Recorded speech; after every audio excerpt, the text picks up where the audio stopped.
Good afternoon all, and welcome to the Vale of Glamorgan Council Cabinet meeting of the 13th of April 2023. I'm Councillor Liz Burnett and chair of the meeting as the leader of the Council and Cabinet member for Performance and Resources.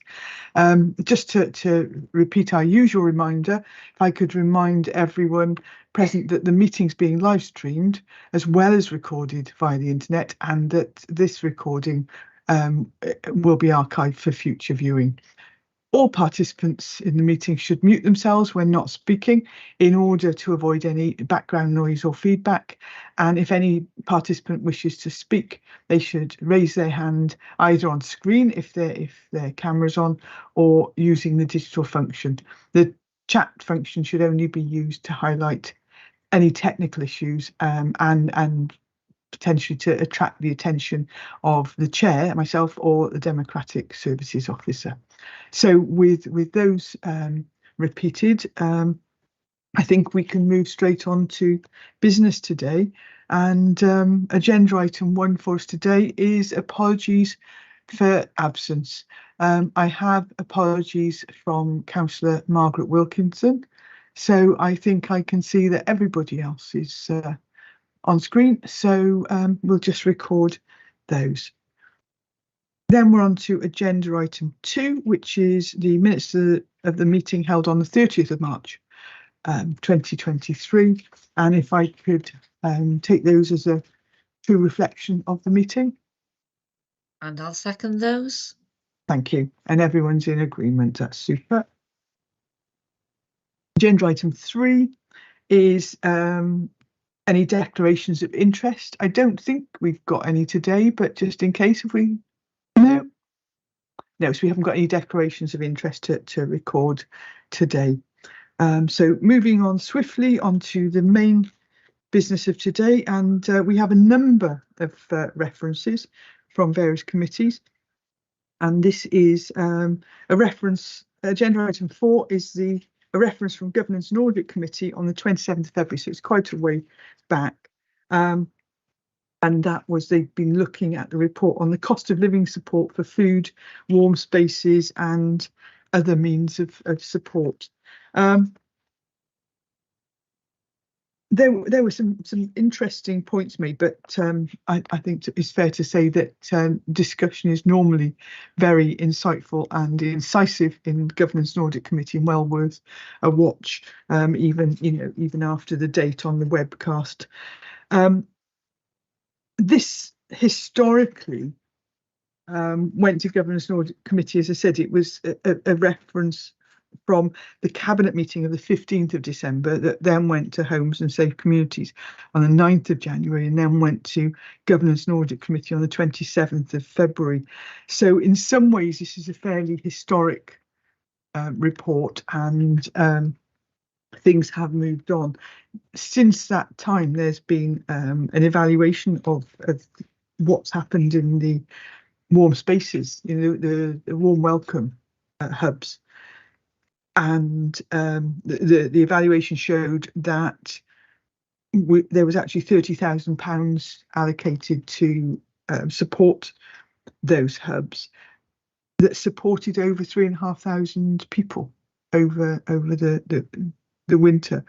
And that even though the weather is becoming warmer, that out of the 40 warm welcome hubs that were established, then 30 are going to continue, because although the weather is getting warmer, isolation and cost of living issues are still very much to the forefront of our thinking.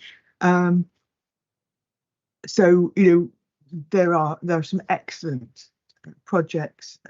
Barry Rugby Club, Buttrose Community Centre, to name but a few. The work that's going on in the libraries in the Vale is actually very, very successful in supporting a lot of people. The resolutions that came to us from the other committees, and they actually said it's important for Homes and Safe Communities, said that important for the council to look at raising awareness as well as expanding the delivery of warm spaces and related services. Well, as I said, this was back when we had less than 30, I think, that this report was written, and it was to look at deepening such support to provide services that deal with isolation and support vulnerable residents and communities. And it's worth looking at the evaluation report, because that's exactly what happened. And then it also said that Cabinet be advised of the view of Governance and Audit Committee for greater consideration and emphasis to be placed on cost of living challenges facing rural communities. And again, I think that we are very mindful of that.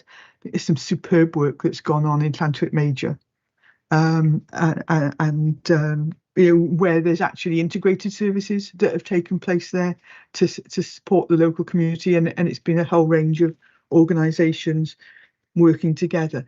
But I think that as we go forward, what I would ask is that if you are a Vale organisation and you think that you would like to get involved and support that work, there are still some sources of support. The I think it's got Community Foundation that have got some funding available now as well, because people are much more comfortable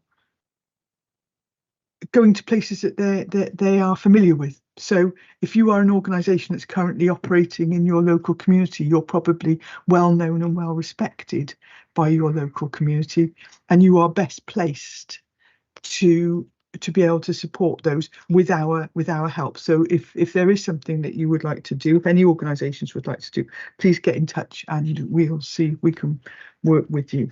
So I think that, as it is a historic report, there was a recommendation that highlight the cost of living challenges facing rural communities, which may receive less emphasis in comparison to urban areas. Well, yes, I think we recognise that, and we are working with organisations in rural communities. So I think that on those notes, very valid comments. I think as we'll find that most of those have been dealt with. So I would move that we note those comments. And I'll second those. Super, thank you. My file seems to be falling apart at the moment. Just bear with me. Right, on to agenda item 5, and that is the Audit Wales National Study. This is a reference from Governance and Audit Committee, and again, this was back at the end of February.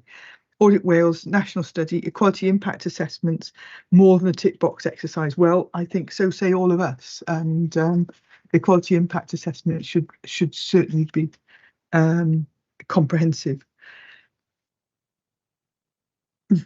This was another interesting discussion where they were talking about all the various aspects of the report, and I won't go into that. The report is actually appended to this reference for anybody that wants to read it. And first of all, the Learning and Culture Scrutiny, who'd had this report first, they commented on issues around mental health inequality and it being underreported, and they were talking about how that's particularly important in light of the post-pandemic world and difficulty in re-engaging some young people and adults back into school or work, and I think that's very relevant. And I think, as Rhiannon would know, there was a very interesting presentation in Voluntary Sector Joint Liaison Committee the other day that was talking about current mental health issues and how various organisations are seeking to work together on that.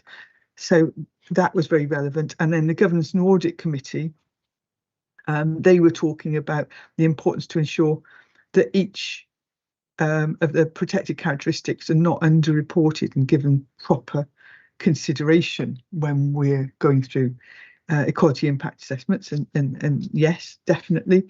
And also one very important issue is for it not to be forgotten that individuals may come under more than one of the protected characteristics, and I think this whole issue of intersectionality, where people can be affected, disadvantaged by more than one area, is very relevant.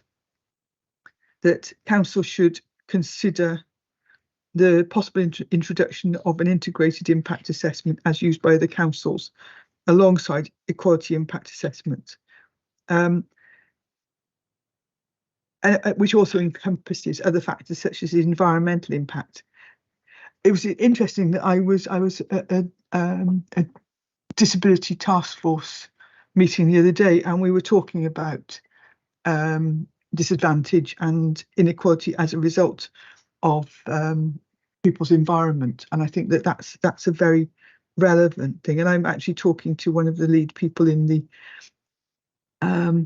the recent reports that the disability task force have come out with on that. More use of an online assessment, I think, is worth exploring, but then you've got the whole thing about digital exclusion. Adding embedded links to make completion of assessment less complicated. I think, again, we need to assess that and see how that would make it less complicated.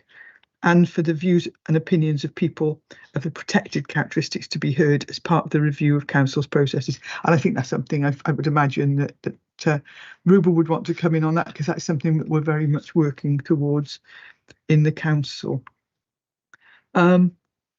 Before I move on to potential recommendations, Mark, did you want to come in on that? Yes, please, Leader. I just want to raise a couple of points.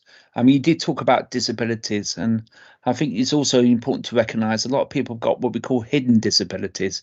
That is not always people who have physical differences are disabled. There are many people who are disabled through maybe physical health issues or other issues that they have. And sometimes it's the buildings and the things that we place that make people disabled. And really, in certain cities, some people feel more able than other cities. And I think that's something that we do need to look at. I know that the Vale Council, especially on its website, has many facilities that encourages people to use different aspects if they have problems, like, for instance, typing, for example. So there are software that we could use on our website. And I know that we're always looking to make improvements to that. And I think it's also important that I know now many libraries that we provide facilities like talking books, for example, and we still use those facilities in order to encourage more participation amongst such groups. And I think that's something that is commended, but we're not going to stay still on this. We're going to continue to progress this. So thank you. Thank you. Ruba, you wanted to come in? Yeah, thanks, Liz. I mean, sorry, can you hear? I think my mic isn't on properly. I apologise. Yeah, we can hear you. A bit quiet, so you have to speak up. Yeah. Yeah. So I think I've said this at previous meetings. One of my ambitions for our council is to make the equality impact assessment a sort of a living document that we can use across the council, across the departments, which mean, so that we can challenge ourselves and, and see, how far we have achieved equality across our services, across, for our workforce and so on. So it is really important, and this is a valuable piece of work, and it's certainly something that will contribute to the work that we're doing in the council for this. And really, just to pick up on Mark's point around taking disabilities as an example, in some ways it feels like we've gone backwards in some ways, that we don't acknowledge the fact that disability is about the barriers that society puts up. And you can talk in that way around other equality strands, whether it's race or gender, that there are particular barriers, whether they're conscious or unconscious in terms of bias and so on, which we need to recognise and challenge ourselves, particularly as a public body, to make better. And obviously our goal is to eliminate those barriers in the end, but we have to do all that we can to make it better for those people in the Vale who are facing those barriers. And so I hope that that our work around the EIA will contribute to that. Thank you, Chair. Super, thank you. So on that, I think we are all in agreement with the suggestions made. Oh, Rhiannon, did you want to come in? Yes, just very briefly, I think that the equality impact assessments are useful because they are indicative of how much we wish to work with the people we represent to have policies that they are involved with and engage with, rather than it being, we know better than you, we know what is best for you, and we will impose this, and tick box exercise will, validate what we've said. Because we're here to ensure that what we're doing is embedded in what people actually need and want and require to make their lives as easy and as straightforward as possible, whether we're talking about physical or mental problems or disabilities or drawbacks that people may suffer from, all of which, of course, have been brought to the fore even more because of COVID. And now we've walked straight into a recession. So, I mean, the interesting thing in community liaison, voluntary sector joint liaison the other day when we had the presentation was vast amounts of information coming out about how these events, both COVID and the recession, have impacted on people, and ways of approaching their problems which involve them in the solutions. And I think that that's really important. No one wants to have solutions imposed on them. They want it to be something that they work towards. And I know Eddie will back me up with, because this is what happens in social services, that consumers and users of the services have to be involved in making those decisions in order for anything, all the money that we spend, to be spent usefully and properly with people's full involvement. Yeah, agree. And Eddie's thumb went up, so he agrees as well. Excellent. So yes, I think that we're all in effect in full agreement with the discussions that went on, both in learning and culture scrutiny and governance and audit. So normally when we have such reports, we would note them, but I actually think that we should endorse the recommendations of those committees and seek to include them in our work going forward. Is that okay? Yeah, and I'll formally second that for the record then as well. Thank you. Moving on to agenda item 6. This is the corporate risk register Q3 update. As I said, it's another one that's come from 27th of February, so it won't be too long till we have the Q4. There's some interesting comments on this, and it was about how the registered could illustrate the sort of how impact build across risks. So if you have 2 or 3 risks that are causing challenges, then if you lump them together, it starts to become quite a difficult one. We had one about financial fragility, which would have a catastrophic impact on the council. Well, yes, it would. I mean, then in some ways, that's why we have reserves to protect us against potential catastrophic impacts. In those discussions, if you look at the resolutions or recommendations that they came up with, I mean, they've noted the Q3 report. And then they said that the Cabinet be requested to endorse the views expressed by Governance and Audit Committee. And there were a couple of things that they've brought forward. And one is for a risk register development workshop to be held with members. Well, I think that would be a very good idea. But I think actually I'd probably go further, because as we talked about when we were setting the budget, we did rationalise the reserves to match them against the risks that we were facing. And so I think that if there is a development workshop delivered for members, it should actually have discussion of how those risks are matched by the reserves or vice versa, so that we can hopefully prevent financial fragility and catastrophic impact. So I think that would be a very good idea for a workshop to be there. And it says consideration be given to how mitigating actions and their associated impacts are presented. I think we're always keen to look at how clearly we can present information to ensure that residual scoring mechanism is robust and accurately reflects the risks to the council, and also how compounding impacts associated with multiple risks are presented.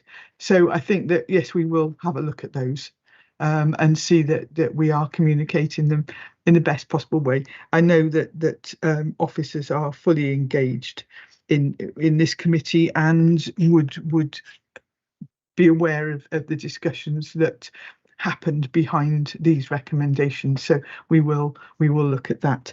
Mark, did you want to come in on this? Yes, please, Leader. Yes, it's a point really. I mean, it's not just about the impact; it's also the probability of it occurring as well, which largely determines what kind of level of risk. And I do think that is a very important aspect to it. And I think the important bit about the risk register, the second point I'd like to make, is that we got to monitor it in light of current conditions, and obviously we'd have to think about the future as well, because obviously there are things that have changed over the years on the risk register, and there's more emphasis to certain areas than there were in other areas, and we got to continue as cabinet to monitor that, along with obviously other relevant committees such as corporate resources and audit committee. But I do think it's a fundamental function of those committees as well to look at the risk register, as I did in a previous life, in terms of being a member of those committees, you know, as a councillor previously. So I think it's something that we do need to keep emphasising on. And I think you're right, Liz, in terms of making sure that the reserves are much more attuned to that degree of risk. So I would like to second your proposal. Okay. Right. In which case, I will move that we endorse the recommendations, and so Mark has already formally seconded them, and I don't know if you'll have to do it again once you know. I'm happy to second that as well formally. That's all right then.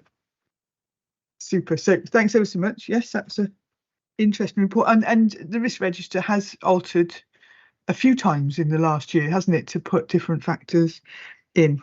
And then we've got another reference from Governance and Audit of the 27th of February. That must have been a very busy meeting.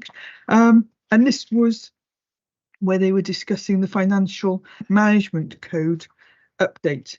And actually, that was an interesting report that came to Cabinet first.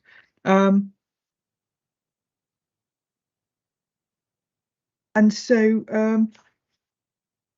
if you look at the bottom of the first page, the committee made a number of observations or suggestions, and they were talking about, adding a commentary to reflect the risk management work undertaken by the Governance and Audit Committee, so that in terms of the Financial Management Code, I think, as I've said previously, it's expected that we all fully engage as a council in the management of our finances, and so Governance and Audit Committee, who are very engaged, wanted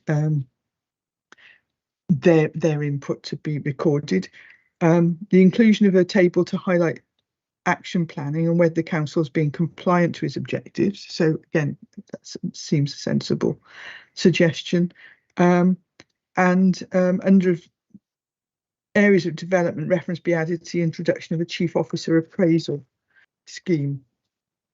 So those, in effect, were the recommendations that they have put forward to us, that we consider those suggested amendments to the review document set out in Appendix 1 to report, and also that we endorse a recommendation by the Governance and Audit Committee for future review documents to undergo peer or independent external assessment on a biennial, or 2-yearly basis. And again, I feel strongly that all feedback is good, and particularly if it is either peer reviewed or independently reviewed, that we get assessment. I mean, we've already seen how useful it is to have independent members on governance and audit, and so I think that this would be a very constructive move. So I would move that we endorse their recommendations, and I'd move that. And I'll second that. Thank you. Yep. Then, hang on.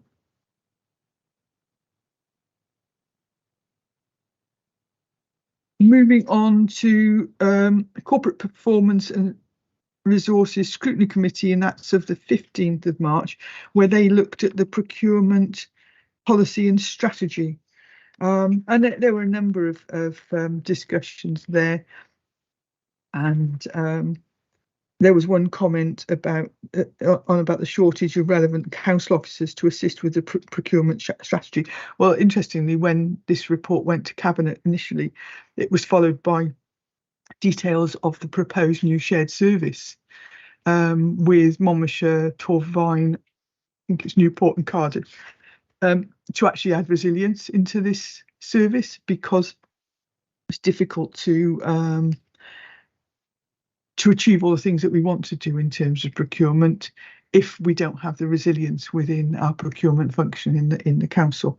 There was a comment about that the main consideration for this policy and strategy was value for money. Well, actually, it depends on how you judge value for money. We have done amazingly well in terms of community benefits in some areas of our operations, such as the sustainable communities for learning, but we want to do an awful lot more, which is why we need the resilience.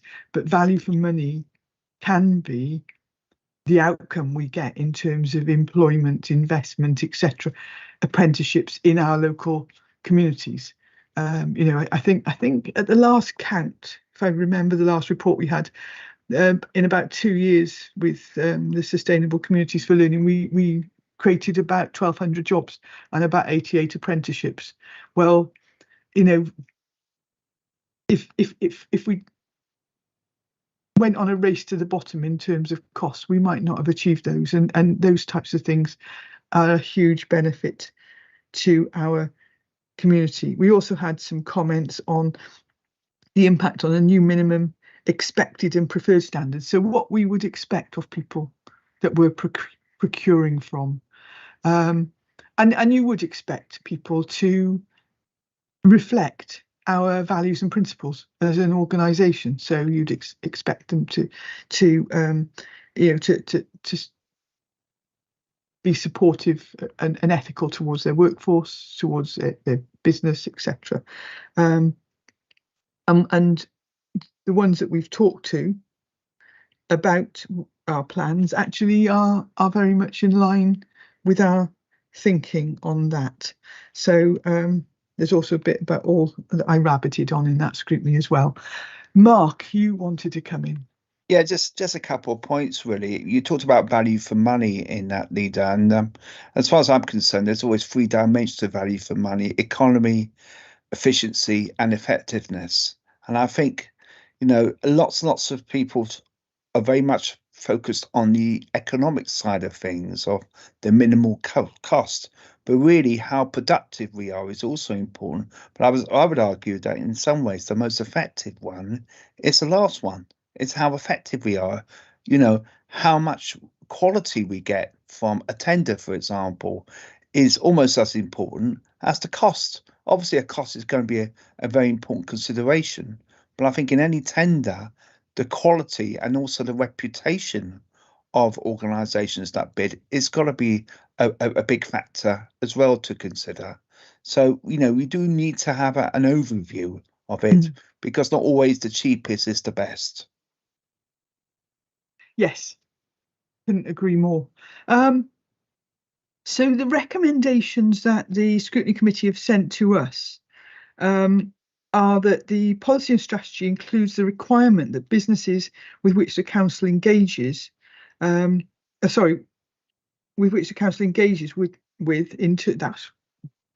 a mouthful. In terms of procurement, pay the real living wage, and I think that is very sensible in terms of, you know, we want people that we work with to reflect our way forward, and we pay the real living wage. We would like our suppliers to as well. And that the policy and strategy includes greater clarification on what constitutes excessive working hours. I think that both of those are eminently sensible, and so I would move that we endorse those, and that the strategy is amended accordingly. So is that okay? Yeah, I'll formally second those. Super.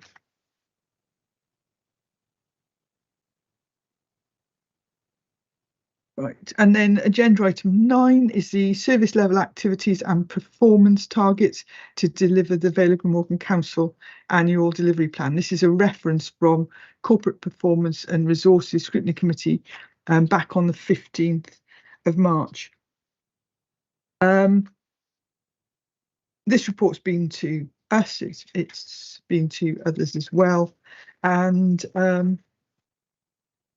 it was the sort of final piece in the jigsaw from our 5-year corporate plan down to the annual delivery plan, which then distills into service plans and how those services are going to be delivered during that time. So the service plans are outlined in Appendix A, and there was a discussion in which it stated that there was need for additional performance indicators for C1V response times to meet both telephone calls and social media within working hours. Interestingly, I had a meeting with Wales Audit recently, and we were discussing this very point. And while response times are important, I think equally, or if not more important, is the quality of outcome that you get from that call. Because if you call and you're answered within 3 rings or something, and the person, you know, you don't get an outcome, you don't get a resolution of why you're phoning, then that's probably going to be just as frustrating. So in some ways, going purely on time is simplistic in terms of seeing whether or not we provide a good service. The recommendations that came to us from the scrutiny committee, first of all, they've endorsed and noted the report, and that in terms of the proposed measures and service performance targets relating to their committee's remit, they've referred 2 points to us for our consideration. That's the inclusion of performance indicators regarding Contact One Vale contact times and how long it takes for Contact One Vale to respond to a query via telephone and social media within working hours, to include both average response times and the percentage of responses that are over the set response times. And secondly, the inclusion of a performance indicator on the performance of Project Zero. I think what I would like to do here is note their recommendations, but also recommend that there is discussion of appropriate qualitative as well as quantitative measures in terms of Contact One Vale response times, and also what are appropriate indicators on the performance of Project Zero. And if we can have a commentary on that when we have performance updates, to see what should be those measures and how best they serve us in improving performance. I think that might be helpful. So are we happy with that? Yeah.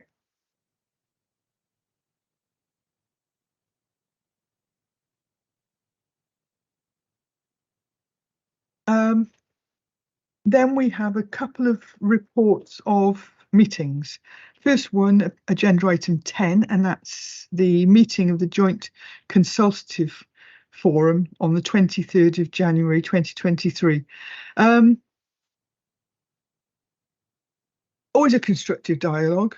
We have very good relationships in the Vale with our union colleagues. But I think it's fair to say that this report was well back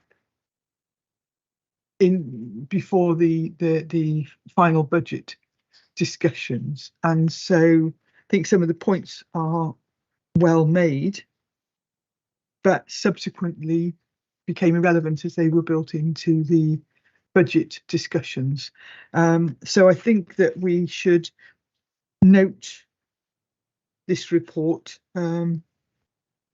as appropriate, as relevant at that time. And I'll second that. Yeah.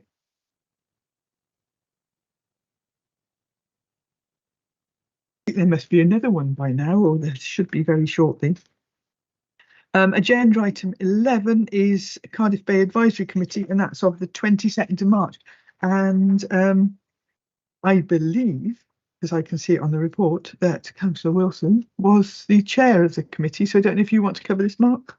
Yes, I'm happy to cover this, Leader. Yeah, it was a very interesting meeting. We had a discussion initially about the timetable of future meetings, and our next meeting will be held physically. Some of our meetings we've been holding virtually, but our next meeting will be held at the White Water Rafting Centre in May.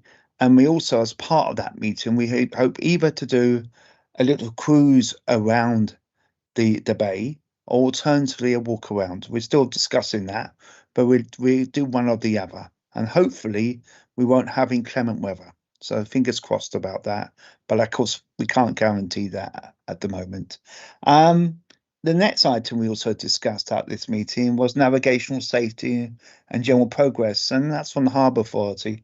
And the sort of highlights I'd like to tell you about, Cabinet, is the amount of debris that we picked up, or that the Harbour Authority picked up in December and January. Amount of 200 tonnes of debris have removed from the bay. Now, some of that is result of obviously inclement weather, because obviously the more rain we have, the more it's washed down to the bay from other watercourses, mostly obviously from the top end of the Ely or the top end of the Taff coming down to the bay, and obviously that causes us problems.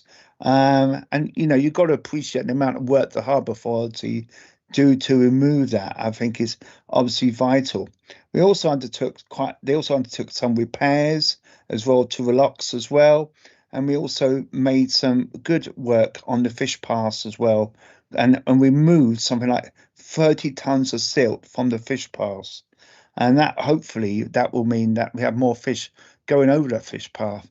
And I also like to highlight that one of the issues was, believe it or not, was several large tree trunks which went underwater had been removed using saws. So you imagine the difficulty of doing that underneath water must have been immense. So I think the Harbour Authority needs to be congratulated on that work, because it's really challenging work to do. And we also had, unfortunately though, something that was we regretted, that there was a vandalism attack on Portavarian Bridge, but they managed to fix it in a day, which is again remarkable progress, really. We also had an update from Natural Resources Wales, where they looked at the oxygen levels. And while I like to emphasise there that the oxygen levels are very, very good in there, and we have excellent supply of freshwater fish, which is really good. And that's partly due to the real good water quality and to the maintenance really of the work done by the Harbour Authority in particular. We also had some pollution incidences. I'm pleased to say that they are rare, and they're normally well investigated. And I know that one is being investigated formally by the relevant regulatory authorities. And I'd also like to point out that the Fish Pass is working really well, and that's in time for the fish migration season, which is now starting at this moment in time. So fingers crossed. Now, this is something that I would like to encourage, but I don't really talk to salmon very often. If we can get salmon over that Fish Pass, that'd be fantastic, wouldn't it? But if anyone knows how to talk to fish, especially salmon, I'd be interested. And finally, I also like to say that I would like to formally move these minutes to yours, and that's so move. Thanks, Mark. So we'll formally note those, and you've done that now. I shall second that. So that's super. Thank you. And I thought it was trout that you tickled. I don't know about speaking to salmon, but well, we shall see. Yeah. So excellent. Right, back to me for agenda item 12, and that's the Strategic Collaborative Working Initiatives update. This is something that comes to us regularly. Never ceases to amaze me how many other people we work with collaboratively, and it increases as we just had the reference relating to the procurement strategy, and that's another one that's been added to that. All of the various collaborations are detailed in Appendix A, and that actually talks about which scrutiny committee would be relevant to them, and the well-being objectives that they also link into. I mean, we've had quite a lot of ones that, and a few updates are featured in sort of paragraph or section 2, paragraphs 2.2 onwards, and it's talking about the outcomes from things like the Inspire to Achieve project and the Inspire to Work project. And when you actually look at the huge savings that those initiatives have created in terms of, you know, potential helping to avoid young people becoming NEET, which is not in employment, education or training, you know, that cost over a lifetime could be up to 2.3 million per child, per young person. It's absolutely phenomenal, and that's worked very well. And there are going to be more collaborative ventures along those lines going forward as well. So I think it's also fair to say that our experience over the years of increasingly collaborating with other local authorities, and then through the pandemic where we worked incredibly closely with other local authorities as well at all levels, has worked well. And you know, I was only reflecting that within the last 24 hours, I suppose, I've actually had constructive conversations with 3 other local authority leaders where they were dealing with something that they thought it might be relevant to us, so they picked up the phone. And you know, that's the way that we work in Wales these days, and particularly in the South East Wales region, that we are all regularly in contact, as are our officers, and that bodes well for the future. So I think, you know, for this one, all that is left for us to do is that we consider and endorse the strategic collaborative working initiatives that are in place to support the delivery and development of council services and the council's wellbeing outcomes and objectives. And I'd move. And I'll second that. Thank you. And then final report for me today is to bring to you the Vale Public Services Board Draft Wellbeing Plan 2023-2028. You might have seen this in various committees as it's made its way around the council recently. And this report details how it's been developed. It's the draft wellbeing plan, and it was informed by the wellbeing assessment, which was published in 2022. and through engagement with a whole range of organisations and bodies. So historically, I mean, as paragraph 1.4 states, the PSB's got 4 wellbeing objectives, and that's to enable people to get involved, participate in their local communities and shape local services, to reduce poverty and tackle inequalities linked to deprivation, to give children the best start in life, and to protect, enhance and value our environment. After publishing the new Wellbeing Assessment 2022, the Public Service Board has developed this draft wellbeing plan, and that's got 3 new draft wellbeing objectives. And that's a more resilient and greener Vale, a more active and healthier Vale, and a more equitable and connected Vale. And 3 priority work streams that the PSB have identified where specific and additional focus is needed is responding to the climate and nature emergencies, working with people who live in our communities that experience higher levels of deprivation, and becoming an age-friendly Vale. And so, as I said, this plan has been consulted on widely through different organisations and different committees, and the draft plan is attached as Appendix A and has been revised following the conclusion of that consultation. So we've taken that on board. And if you look at paragraph 2.15, that actually outlines changes that have happened.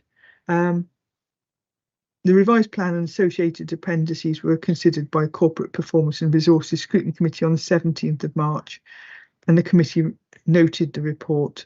And following consideration of the plan, post-consultation by Scrutiny Committee in March, all PSB partners, all Public Service Board partners, so that's people like the Health Board and the Police and the Fire Service and, you know, town and community councils, etc., are seeking approval of the new wellbeing plan from their board or committee as appropriate. So that's why this has come here, and if agreed by us today, it will go to full council on the 24th of April, and then it will be formally signed off at a meeting of the Public Services Board on the 3rd of May 2023. And then, if everybody's in agreement, it will be published, and that will shape our collective work going forward. So the recommendations that we've got before us today are that Cabinet considers this report, the updated draft wellbeing plan, that's at Appendix A, the consultation feedback report, which is at Appendix B, and the equality impact assessment at Appendix C. The Cabinet endorses the new Public Services Board wellbeing plan and refers this report and appendices to full council on the 24th of April 2023 for consideration and approval. And finally, in order to get it to Council on 24th of April, that the use of the urgent decision procedure as set out in section 1514 of the Council's Constitution be approved in order for the Public Services Board wellbeing plan to be referred to full Council on the 24th of April 2023 for consideration and approval. And I would move. And I'll second that, Leader. Excellent. Thank you very much. Eddie, you wanted to come in. Yeah, thanks, Leader. I just wanted to comment on this particular wellbeing plan. The PSB has changed over the last 4 or 5 years. When it was first set up, it was a concern on what it was actually going to achieve, and there's been a recognition through this plan that it's more outcome focused, and benefiting the well-being is one of the key areas. And I just wanted people to recognise that when you're committing to a plan like this, you're also committing to recognise that there are funding implications with it as well. But those funding applications that we have, without those partners and working together, we've got overlaps in providing the services. This plan sort of lays that out, and for me, it's much more specific in what it's trying to achieve. Whereas previously we were wondering what the PSB was about, and for me, this is a move forward in the right direction. I also note that it links with the Breeding Partnership Board, and there's a plan coming through on that. And the fact that you've indicated that we need the emergency power for bringing the plan forward, it's not because we're trying to rush it through. It's just the fact that all the consultation and everything else has gone through to get it to this position has brought us to a point where, we're almost in the next year, financial year or whatever, and so we need to put it into place so that we can move forward with it. So it's just that those are the sort of comments I just want to make about it. But I can see that we're in a better place, and that it's going in a better direction than we probably would have known previously. Yeah, I think that's very relevant, Eddie. And the other thing I was going to say, actually, and it made me think when you were speaking, is that I think that, again, working collaboratively over the past years, and also developing shared wellbeing goals, helps us to work together and to collaborate. And each organisation understands what the other's trying to achieve. And I don't think it's any accident the number of organisations that are working together currently in the Llantwit Major project. And so, we have all sorts of people. We have Health Board, local authority, town council, police, all sorts of people that are actually moving that forward. And it's a really super initiative that's going on in Llantwit there. And I think that all these sorts of foundations that we're building with this work, and by putting it down on paper as a plan, it actually helps us to know where we're going. So thank you for that. And yes, look forward to taking it to full council on the 24th. So yes, we did get it agreed, didn't we? That's all right. So suddenly I was going off on a tangent. So agenda item 14 is just as well that's the end of my report, and it's over to post title Cabinet Member Neighbourhood and Building Services. That's Mark with an experimental traffic regulation order, school street closure, Dryden Road, Penarth. Thank you very much, Leader. And first of all, can I say I'm delighted to present this report to us because it's a Vale Glamorgan first. And in fact, this is the first school street closure in the Vale Glamorgan I'm announcing today. And I just want to talk to you about the sort of background and where we came from. And then we talk about some of the points that I would like to emphasise. So the first point I'd like to mention that this is part of a process been going on since 2020-21. It's not a recent thing, it's been going for a few years. And we were given funding for Active Travel Co-allocation Fund to start an active community-led street design project around Fairfield Primary School in Penarth. The aim of the scheme was to encourage facilitate active travel to and from school. And what we mean by active travel is we mean that people will find a way other than using a motor car to get to school. And ideally that would be walking, cycling, or any other method that could be used, like non-powered, non-electric scooting. I'd like to emphasise, because as we know, electric scooting is illegal on public roads. So yes, very keen.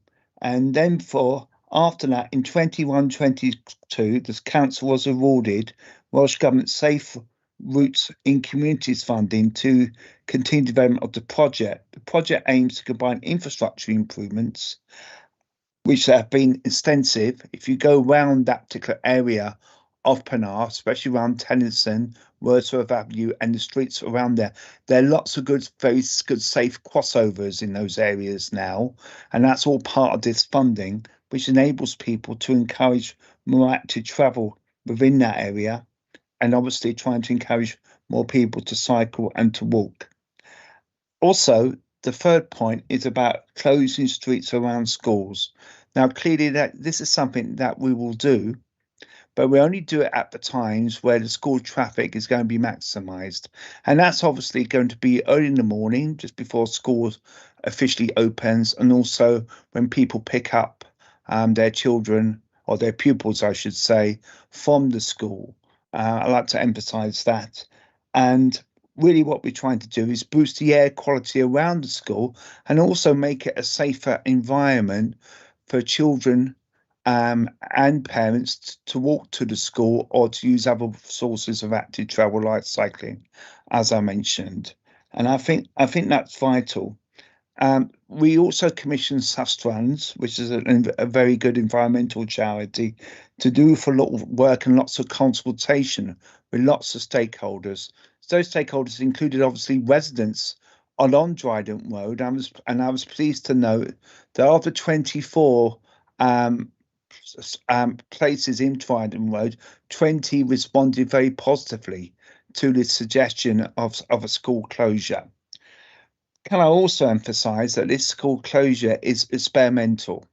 In fact, we're going to learn from this because we're going to find out that in this area, we've looked at the pros and cons of the scheme, find out, and we learn from it, and hopefully we will do other closures in other areas if it's obviously successful, and we hope that obviously it will be.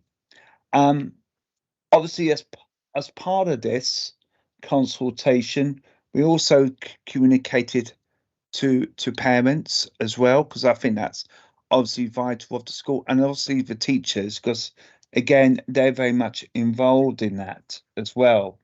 Now, the point I'd like to also point out is Appendix A on Schedule 1.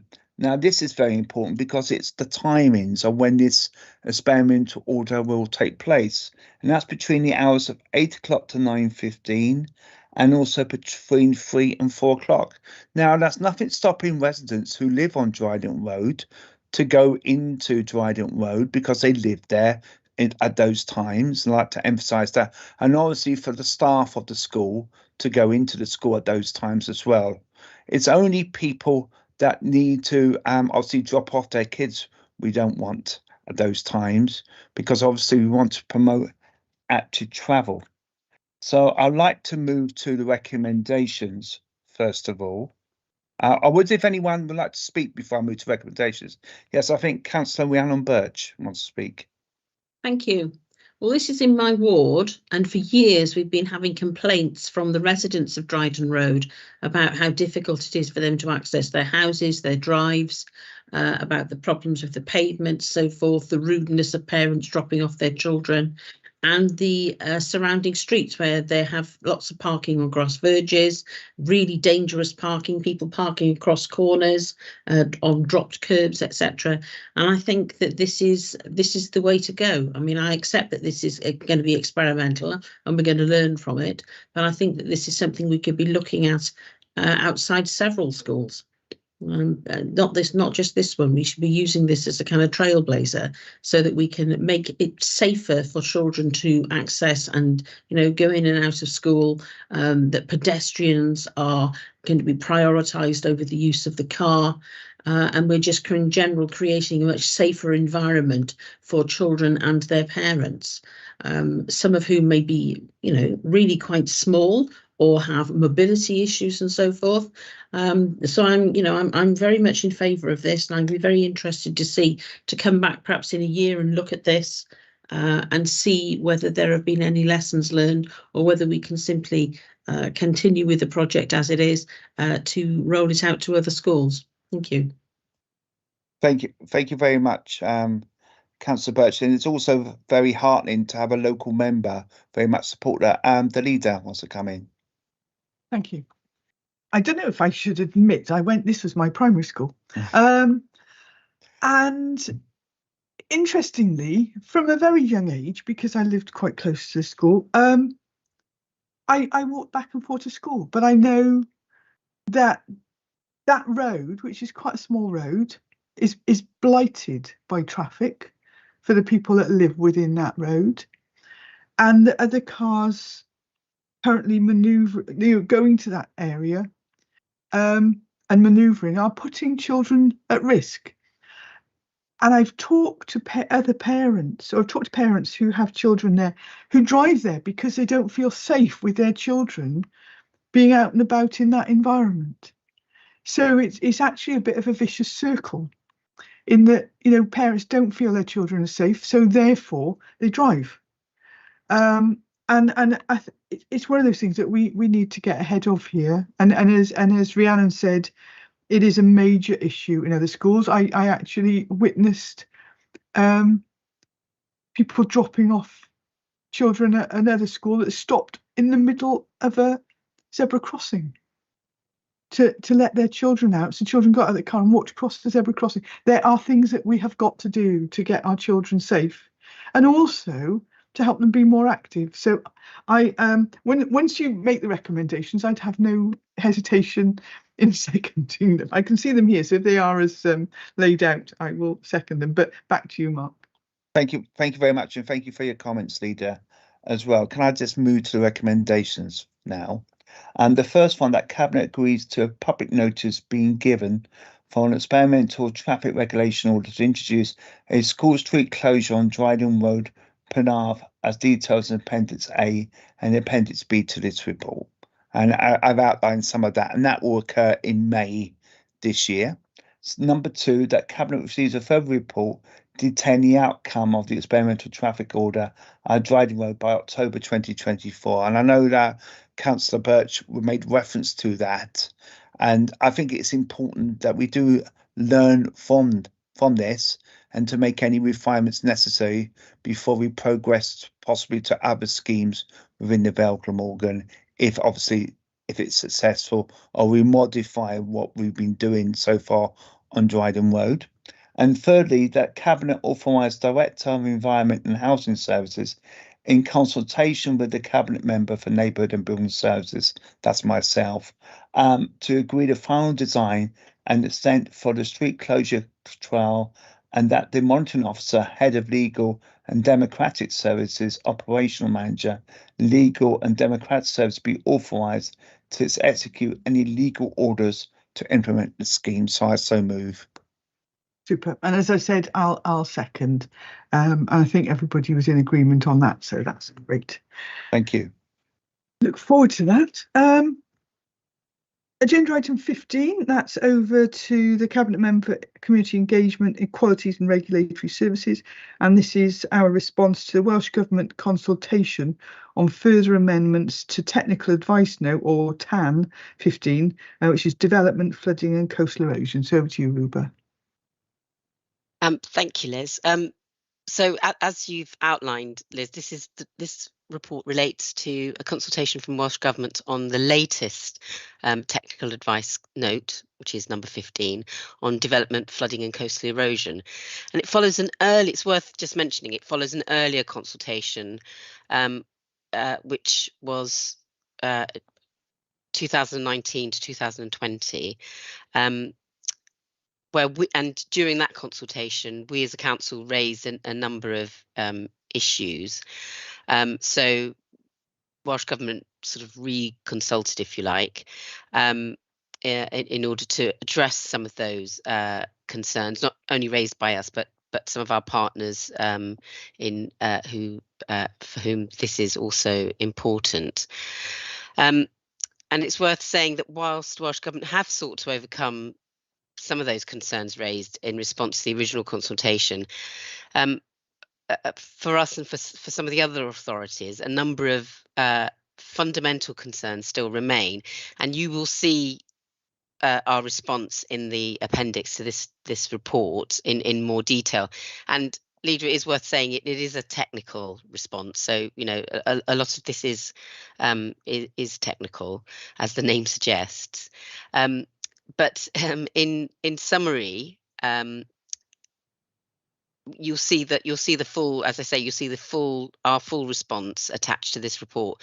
But I would say that there are a couple of, it's worth highlighting a couple of examples, I think, of our concerns.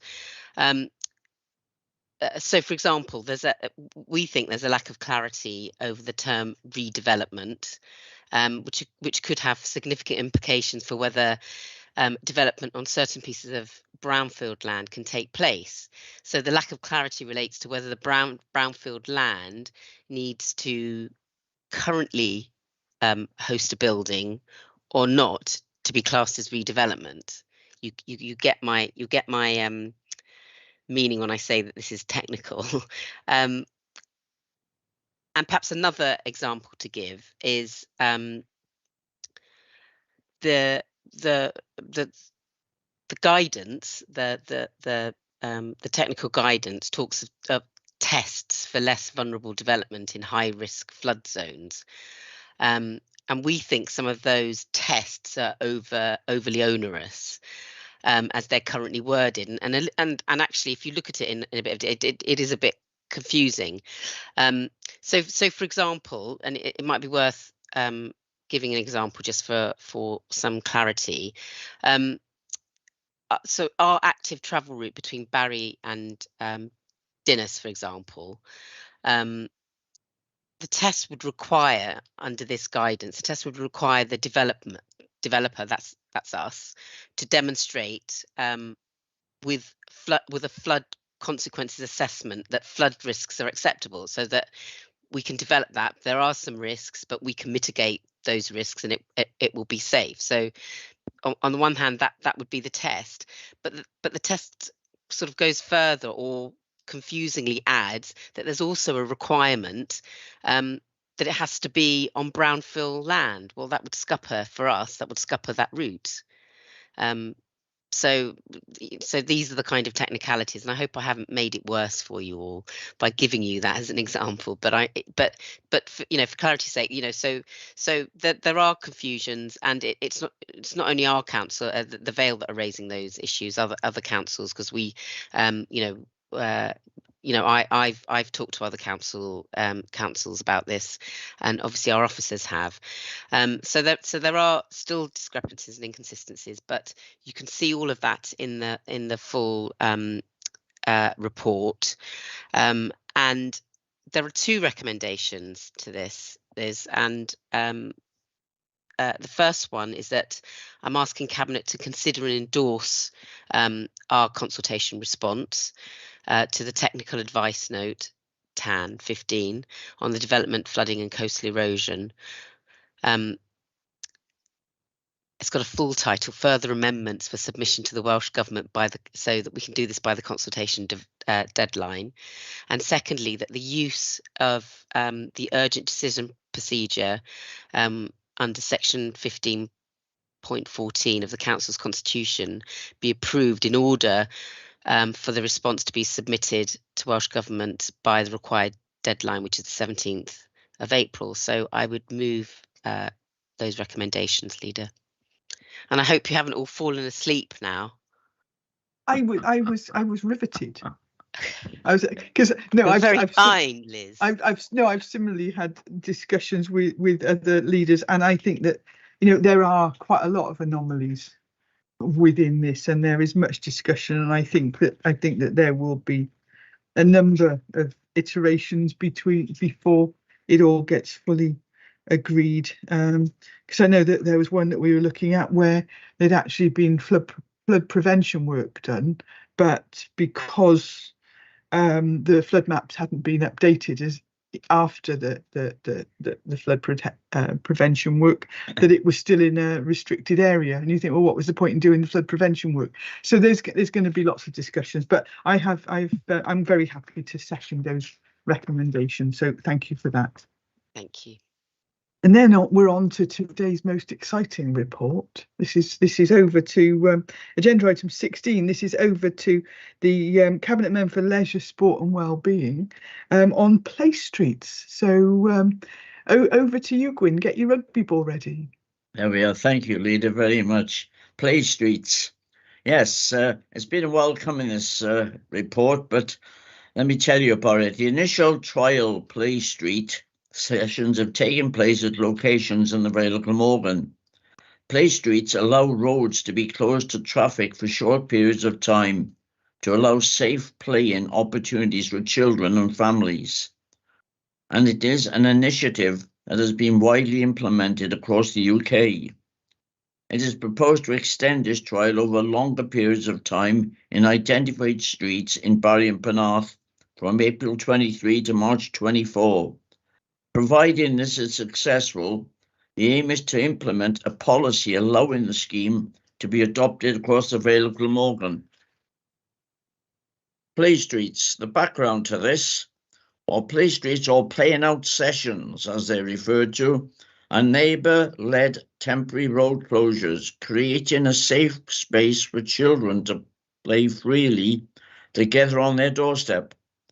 The key features of the Play Street model are resident-led and organised, short regular road closures, free child-led play, all neighbours consulted and included, road legally and safely closed to through traffic, stewarded by residents, car access at walking pace, and simple, normal, and not a street party.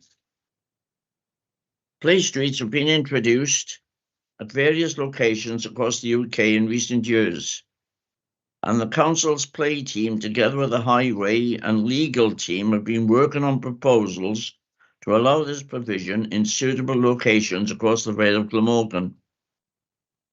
Residents from different parts of the Vale have expressed an interest in closing their streets for play, and have approached Play Wales and the Vale Play team for support in doing so. Play Wales has previously been instrumental in supporting Cardiff Council to establish their street play initiative, which currently sees over 20 streets with temporary road closures in place each month. Play Wales has worked closely with the Vale Play team to engage with local communities and to develop a process for piloting street play in the Vale of Glamorgan, with the support of local authority partners. A working group made up of representatives from Vale Play, Highways, Legal, Active Travel and Play Wales has been established in response to the interest from local residents in the Vale. The Town and Police Clause Act 1847 has been agreed as the legislation to be used for temporary road closures for the purpose of street play in the Vale of Glamorgan. If supported, it has been initially been agreed that the streets can apply for these closures on an annual basis. Residents from the farmland streets are proactively engaged with and had discussions with the Vale Play team and Play Wales about being designated play streets. Lower Romley Road, Barry, Dunraven Street, Barry, Crossways Street, Barry, Macefield Road, Penarth, and Augusta Crescent, Penarth. From the above list, Dunraven Street and Lower Romley Road have progressed to the application stage. Therefore, they will be the initial focus for the pilot. Any issues arising from these locations will be considered and reported back to Cabinet. If the pilot is successful, the aim is to use these as case studies to promote Play Street projects, to showcase the benefits and encourage more streets in the Vale to apply. Just to recap and summarise, the organiser, the parent, the resident, whoever it may be in a street, who wishes to set up a play scheme, they're to consult residents before they make the application. This is not just the residents within the play area, but the residents of the street that they live in. The application then will go to council. The council will refer consultation to ward members. And it is suggested to the organiser that they will take out a public liability policy. It's entirely down to the organiser, because any unforeseen or any accidents within that street that they are covered, it's up to them. But the onus falls back on the organiser. And of course, as I've just said, the application is renewable annually. The Vale, then we will put the signage in place, and the stewards at both ends of the road will control any traffic going in or out of the street at snail's pace, basically. They're not allowed just to drive straight into the street. They'll be directed with the person, will take them in to the area to park.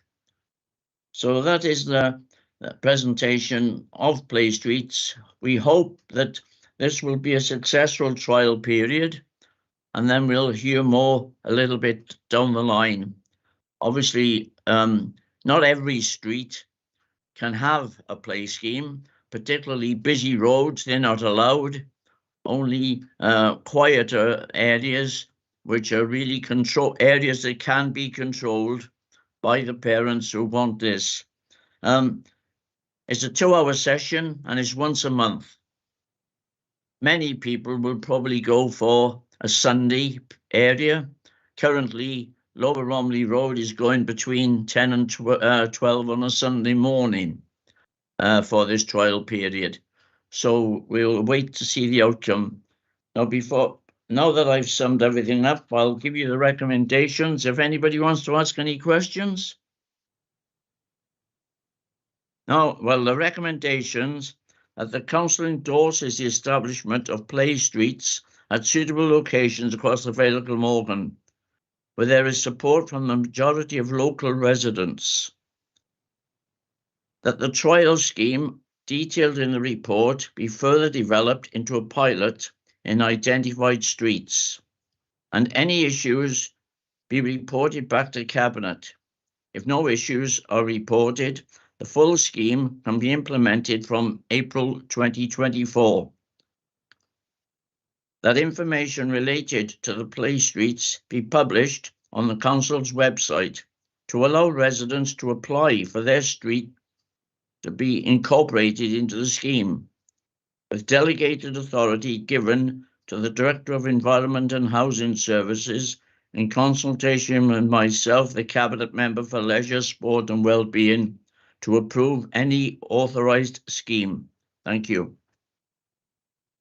Thank you, Gwyn. I'm very happy to second that. And do you know, I actually thought it's almost like, should we be investigating play lanes? Because, you know, they already do have restricted traffic in them, and it might be an area where children can come out of their back gate and have an opportunity to play. We actually did a play area, didn't we, in Barry, in a sort of an enclosed area between the backs of houses. So we'll wait and see how this goes, and it sounds really useful, and hopefully have more opportunities for children to play in our communities. I think really, Leader, it's really down to the organiser that sets this up. If they're enthusiastic enough to go for the scheme, then they will abide by the rules and regulations, and they will work with the play leaders and our highway officers in progressing this to success. And then, of course, they can apply for a year at a time. They have to reapply annually.